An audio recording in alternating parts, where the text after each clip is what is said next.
An overnight diversion for pedestrians and vehicles will be in place while works continue. Tax deductions to be introduced for anyone making their business more accessible. And we'll be crossing live to the Calentita Food Festival.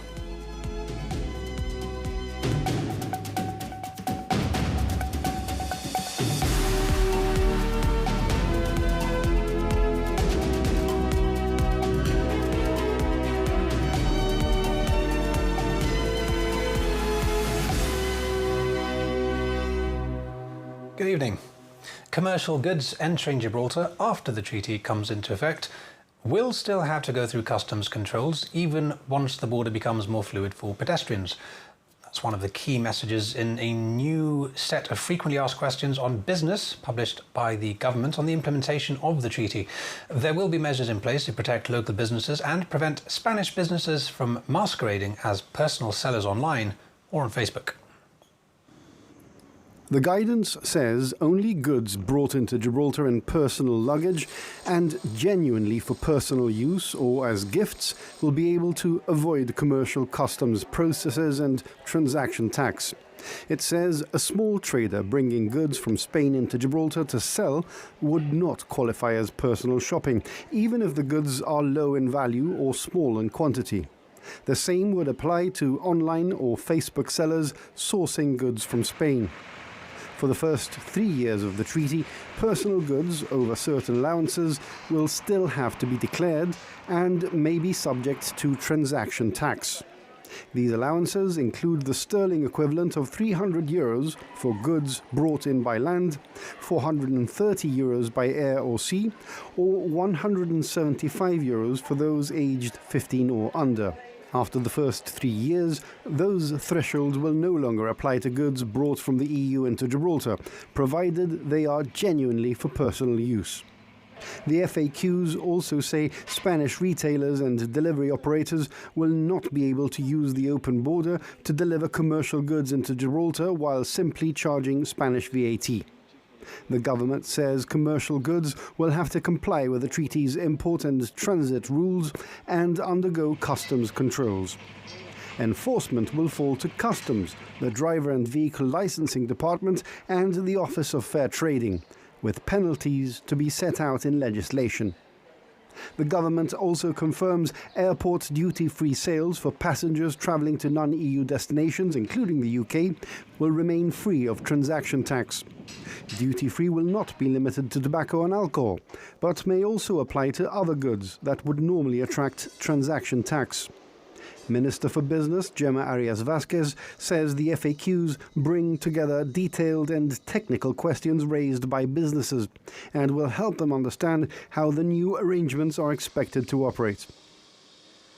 If you're crossing into Spain this weekend or any time in the next few weeks, you might come across some of the changes that are underway. An overnight diversion for pedestrians and lane restrictions for vehicles will be in place while these works continue. In a sign of growing cooperation, the Gibraltar and Spanish governments have said they're working together to keep disruption and delays to a minimum.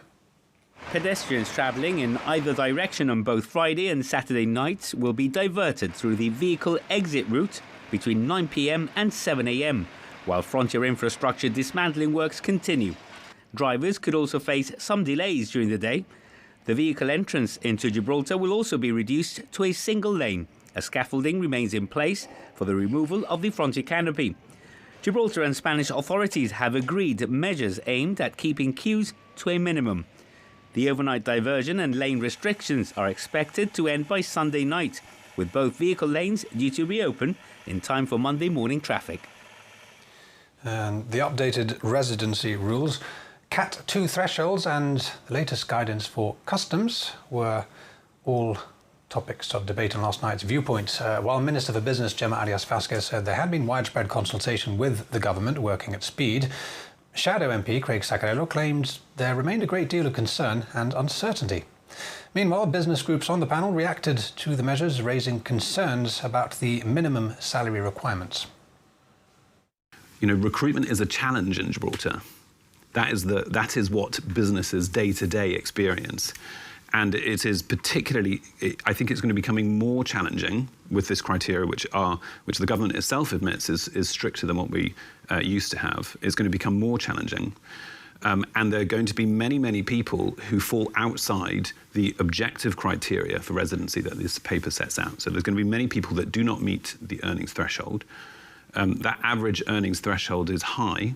It's not an average earning threshold in the private sector. There is no mechanism in the treaty whereby a British national who manages to secure a job in Gibraltar can apply for a visa to reside in Spain. We've got something quite special.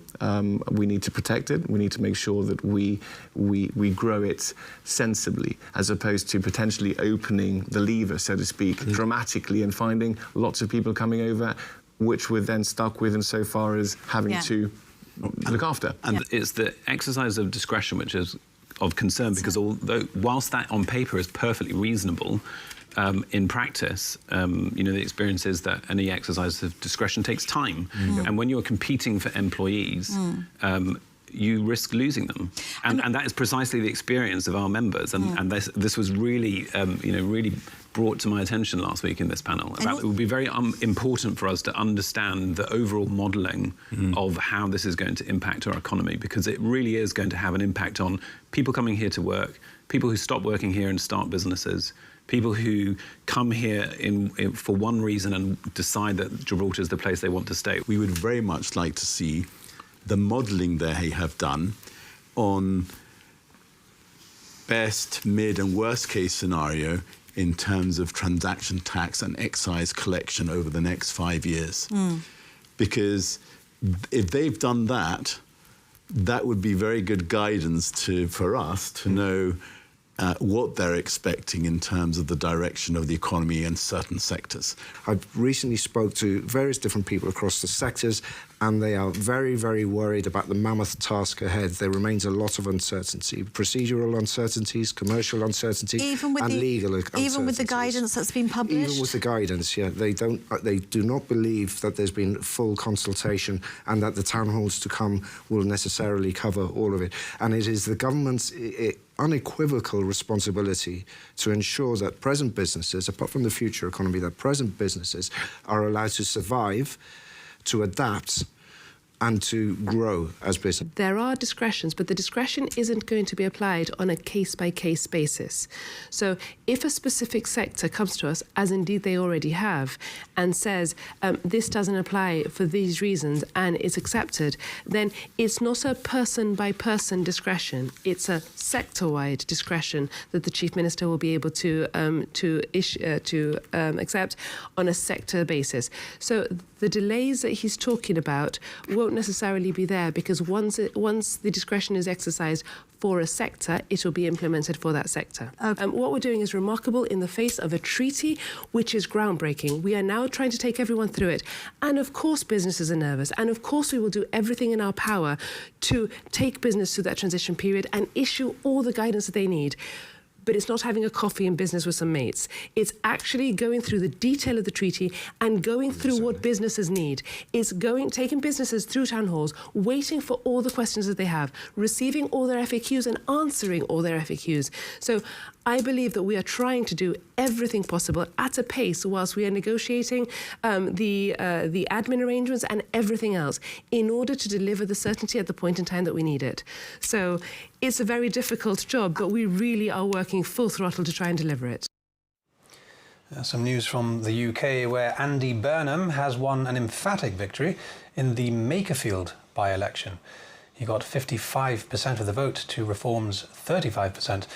This puts him in a strong position to challenge Keir Starmer as Prime Minister. The by-election has been followed closely, having the potential power to transform British politics. The UK has never, or certainly not in decades, seen a by-election of such importance. Makerfield, a collection of mostly old mining towns and villages sandwiched between Liverpool and Manchester, represents 0.1% of UK voters. The constituency found itself at the epicentre of British politics after its Labour MP resigned to give Andy Burnham a shot at returning to Westminster to challenge Keir Starmer for the party's leadership. But Andy Burnham was an unusually strong candidate. He's local and popular as mayor, a position he's held since 2017. This has dampened criticism that is using the constituency as a stepping stone. His campaign has been slick and upbeat, underpinned by a promise to change Labour. In contrast, Reform had struggled to find a good candidate. Robert Kenyon's ratings were low, with voters seeing him as inexperienced. Makerfield is the type of constituency Nigel Farage needed to win to form the next government. The Red Wall seat backed Leave in 2016 and overwhelmingly opted for Reform during last month's local elections. Keir Starmer has today said he will stand in a Labour leadership contest, should one be triggered. Now that Andy has won, which is really important, really good, he's a huge asset to us, then now will inevitably be a Manchester mayoralty by-election starting straight away. So it's important that we pull together for that. But if there is a contest, just to be clear with you, then yes, I will run, I will stand, and I've said repeatedly, I'm not going to walk away from that. And it could also be all change in Spain. The Spanish Premier has, for the first time in this parliamentary term, left open the possibility of an early general election if his government fails to secure parliamentary backing for the state budget. In comments made last night, Pedro Sánchez said negotiations with coalition partners would continue, but acknowledged that decisions would have to be taken should the budget not be approved, with Spanish media reporting that any election would likely be held in 2027 rather than this year. Let's not forget too that Gibraltar could potentially have a new chief minister by the end of the year, after Fabian Picardo said this would be his last full year in the role. The government has reinstated legislation to pay tax deduction to anyone wishing to make their business or premises more accessible to people with disabilities. The amendment to the relevant rules will remain in force until 2030. Those who are eligible will be entitled to claim a deduction against income tax for qualifying expenditure incurred in carrying out reasonable adjustments that improve access and inclusion. Claims should be made in writing to the Commissioner of Income Tax within 2 years of the end of the relevant year of assessment or accounting period for which the deduction is sought. Applicants would need to provide evidence of the works they've undertaken. A Ministry for Equality spokesperson said by providing financial support through the tax system, the government hopes to encourage businesses and property owners to make the necessary improvements. Moroccans who receive a Gibraltar old age pension will be able to have their payments transferred directly to Morocco. Under the new treaty visa travel arrangements, pensioners living in Morocco who wish to travel to Gibraltar would require a Schengen visa. However, those who prefer not to travel will be able to have their pension paid directly into a bank account in Morocco. To do this, they must open an account at any Banque Populaire branch and provide the details to Gibraltar's pension authority. Pensioners are being encouraged to read the government's technical notice carefully and make the necessary arrangements well in advance. You're watching GBC News. Still to come, we'll be going live to Calentita. This year's two-day festival is now underway down at Landport. And keep an eye out for some larger-than-life monkeys. They're part of an art project, Jump Round Jib, that will be coming to our streets very soon. We'll be back in just a few minutes. Do stay with us.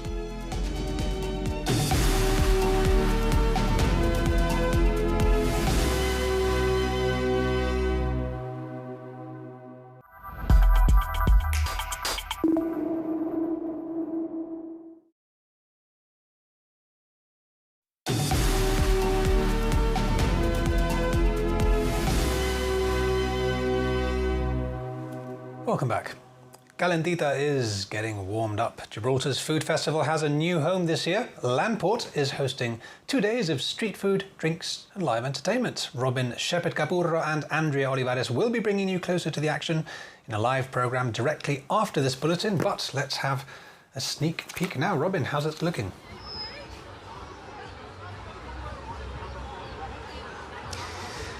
Yeah, hi Ian.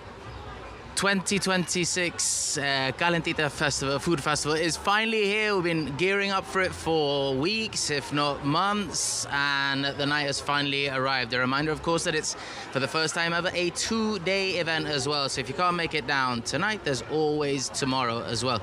And the ambiente is perfect. What I would say, it's the right amount of busy, and in a brand new venue as well. In the past years, we've had it in Casemates, we've had it in Campion Park, up in Piazza as well. And for the first time tonight, as you can see, in the Landport ditch, remove the cars, enter the food stalls. We've got a couple of new ones as well, Romania, and a couple of others as well, brand new to the Calentita Food Festival. So it's gearing up really nicely, things just brewing.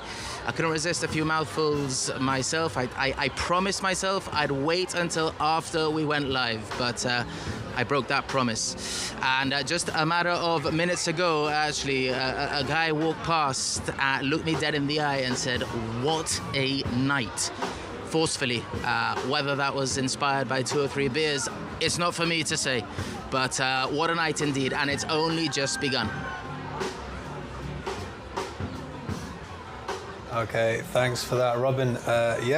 Robin and Andrea will be bringing you some of the sights and sounds. If you're not headed down there yourself, you might be inspired. We've got a live programme coming up after this bulletin. Now, The Last Sun, a 30-minute short film about a dystopian future where a corporation blocks out the sun, premiered at Leisure Cinemas last night. The film is set and produced right here in Gibraltar. Right, so I had a brief say in the writing of it, but the majority of writing was done by Lynn Hardy and Simon Reynolds, who's quite a well-known Canadian actor.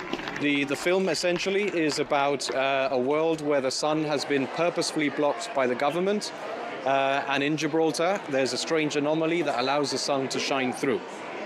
It's all locally produced? Correct, locally produced, local crew. Local actors, entirely locally produced, yes. My role is supposed to be kind of a question mark.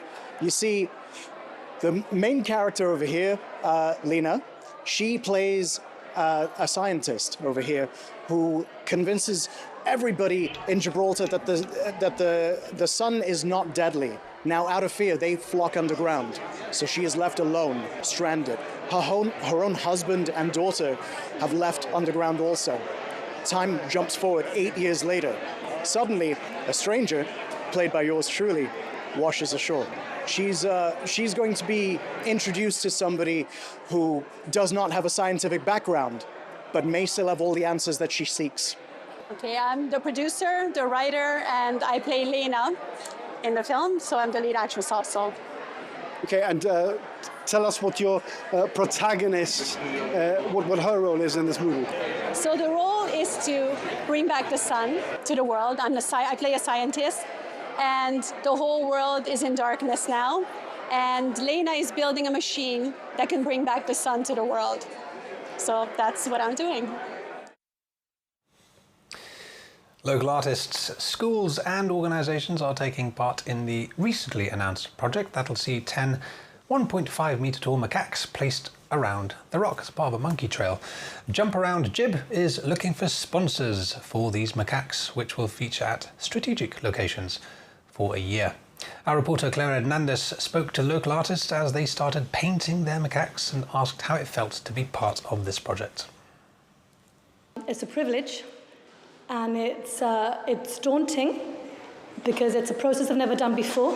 It's, as you probably know, the monkeys are fiberglass, and they're very, very curved. And normally I use canvases, so it's been a different kind of experience. So that's why it's daunting, but still, as I've just said, it's very, very humbling and exciting. And what does your macaque represent? What are you painting on it? The macaques represent different key landmarks in Gibraltar, so key themes. Mine is a campion flower, the endemic one to Gibraltar, and it's going to be, as far as I'm aware, situated in Campion Park. And how have you found the process? Because we note that your macaque has got different textures, different colours. Tell us a bit about that. This has been a bit difficult and challenging for me because I tend to go very raw. Unless it's a commission, it's very raw, and you can't do it. So originally I tried different colours, but I've opted for the violet because we have our own Campion has violet, pink, and white. So violet versus the green of the the stem of the flower. So a lot of texture will be in the legs, and there'll be sort of a flat space, and then it'll be, well, the flower will be, there's a flower at the back, the canopy at the back, so texture will be emerging from the flower. That's how I'm envisaging it at the moment. But I've already done like 5 hours on it, so let's see how it goes. Your macaque is going to be placed at the airport. How does that feel? It could be the first thing that people see when they arrive in Gibraltar. Exactly, and that's what I love about my theme as well. So the beaches of Gibraltar, not everyone's coming on holiday, but a lot of people are coming here on holiday. And so to be able to kind of like see, you know, our beautiful beaches in Gibraltar, I like the connection between the theme and also where it's going to be located. How does it feel to be part of this project? Because as we see the macaques develop, it just seems to be getting bigger than we ever imagined. No, it's so cool. Like, these things are done in like London and, you know, done by like really, really huge artists. So for me, you know, an upcoming artist is quite a big deal for me, and I'm excited. Lots of distinctive things on the macaque. There's street art, there are flowers, there are keys. Can you tell us a bit about that? Yes, I wanted to do something that was more family interactive, so we could bring in a conversation. So we could be with our children and sort of say, you know, how many keys can you see? How many smiley faces? Something that's more topical, and we can discuss more about art. So to bring that familiarity into it and, have some fun as a group of people. And Sean, you're here as the sponsor of Jill's Macaque for Victory Sweets. Well, we were approached by Amy and the team, and what a great job they've done. So, we're delighted to have been part of this programme. Great for the local artists. So proud that we've got the macaque that's going to be in Casemates. So we think it's going to be a bit of a visitor attraction. Not just this one, but all of them. The design of my monkey is inspired by mental health and well-being. So in order to develop the theme, I thought it would be interesting to have a sunrise representing hope, new beginnings, a new start, which sometimes we all need at different times in our lives. And then there's kind of this mandala happening, almost like a tattoo over his face, shoulder, or their face, shoulder, knee, the back. The mandala, again, representing mindfulness, being in the now, slowing down. How does it feel as an artist to be involved in such a big project? It's really exciting. I'm loving every second of it. I'm loving the interaction with other artists and seeing what ideas they have, and even spending time to brainstorm with each other and bounce off ideas, or, you know, get an opinion on whether what you're doing works or not and how they see it. That has been really interesting. It's always fabulous, I find, to work with other artists on a project, and it's such a privilege to know that my monkey is going to be part of the jump around Gib Trail for a year. It's a privilege. I'm really honoured to be doing this. And just before we leave you, let's have a look at the latest sporting news. It's the end of the swimming season, and Gasa are hosting a gala up at Lathbury tomorrow morning. Races scheduled from 10 a.m. Kids of all ages involved. The Futsal Rock Cup final takes place Sunday afternoon. Remember, this was originally scheduled 3 weeks ago, but had to be postponed after Europa were found to have fielded an ineligible player in the semis. They've been disqualified, and so into Gibraltar, the beaten semi-finalists take their place. They're up against Lynx at 4 p.m. More powerlifting success away from home for Zoe Torres. The 49-year-old is still relatively new to the sport, but her rise has been nothing short of remarkable. She was in Nottingham last weekend at a UK Open, achieving 2 first-place finishes in her categories. And that was enough to earn her an invitation to the 2026 British Nationals later this year. And it is now official. The GSLA Summer Sports and Leisure programme will run from Monday the 6th of July until Friday the 28th of August, offering a wide range of sporting, cultural and recreational activities for youngsters between 5 and 14 years old. Registration for the sports train now open. And that's all for tonight. More online, more on our social media pages, and we'll have our Radio Gibraltar news summaries on the hour, every hour. That's from 9 in the morning tomorrow. From the team, from myself, thanks for watching. Good night. Enjoy your weekends.